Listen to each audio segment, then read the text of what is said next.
Southern Kentucky community is preparing to say goodbye to a high school football player who died after he was injured in a practice game. Andrew Dotson died yesterday after the injury in a scrimmage on Friday.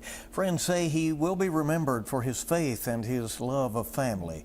WKYT's Phil Pendleton has more from Pulaski County. It has been a very difficult couple of days here in Pulaski County, a very close-knit community in this county, and they say that it is so heartbreaking dealing with this loss, so unexpected and so unforeseen to lose someone so young. We all miss them, and I wish I could just hang out with them one more time. And so do so many in Pulaski County, a state of shock still being felt after the 17-year-old died Monday, just days after what was supposed to be a routine scrimmage in preparation for next year's football season. Dotson would have been a senior then, and his friends say that year and life in general just will not be the same without him.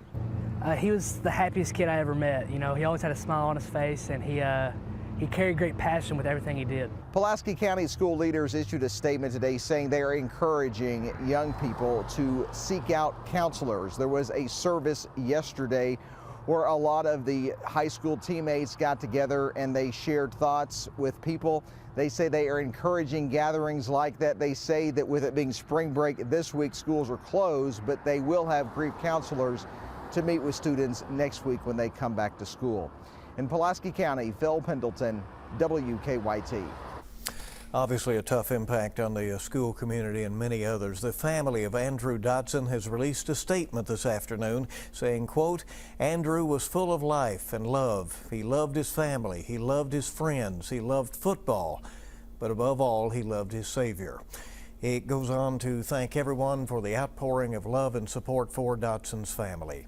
And funeral services for Andrew Dotson will take place at 11 a.m. Friday at the Center for Rural Development, with the visitation Thursday at 5:30 and again Friday morning at 10.